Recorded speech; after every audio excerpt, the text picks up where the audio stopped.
Muhamedi ishte shumë i zgjuar e i sjellshëm dhe për këtë arsye të gjithë silleshin me dashamirësi ndaj tij. Nëna e tij ndihej e mahnitur prej tij dhe ndjente mirënjohje të madhe në zemër për Halimen, e cila e kishte edukuar mirë. Shikoja atë, gjysh, i thoshte ajo Abdul Muttalibit, sa është i rritur, sa i bukur dhe i zgjuar është.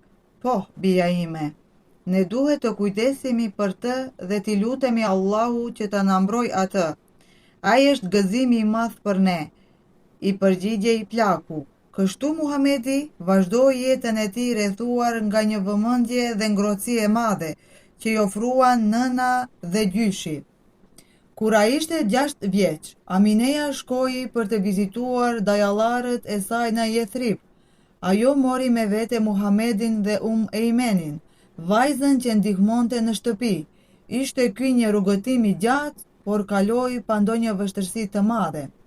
Në Jethrib, një qytet që më vonë do të quhej Medin, Amineja ja tregoi djalit të saj shtëpinë ku babai i tij, Abdullah u sëmur dhe vdiq. Ajo e çoi dhe te vari i atit, për cilin i kishte treguar, duke kujtuar çastet që kishte kaluar me të. Sa krenar do të ishte me ty tani, tha ajo. Muhamedi i dërgonte fjalët e saj dhe ndjente hidhërim për të atin. Ai u përpoq ta përfituronte, por nuk mundi. Pastaj u kap me fort pas nënës së tij, duke shpresuar se ngrohtësia e saj do të zaventësonte mungesën e babait, duke qëndruar pra njëri tjetrit, as që mendonin se edhe ato do të ndjeheshin së shpejti. Pasi kalua një muaj në Jethrib, ato u nisën për në Mekë, rrugës në vendin e quajtur Ebva. Amineja u sëmur befas dhe vdiq. Aty edhe u varos. Muhamedi vetëm 6 vjeç i humbi të dy prindrit e tij. Prej andej, me zemër plot pikëllim, ai shkoi në Mekë.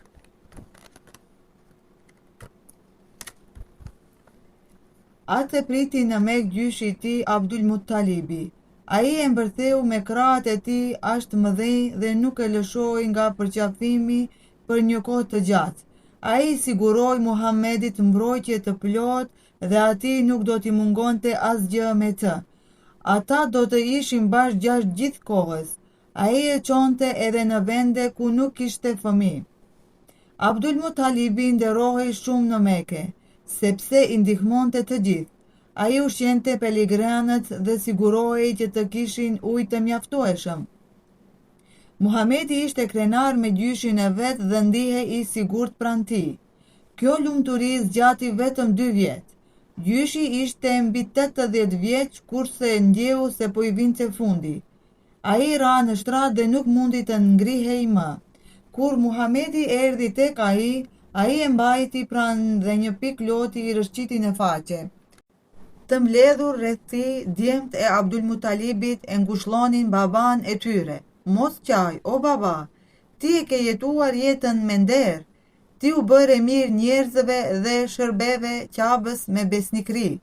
Duke mbledhur pak forcë, ai u tha atyre, o bijtë e mi, nuk kam frikë nga vdekja, ajo do të trokas në derë të çdo kujt.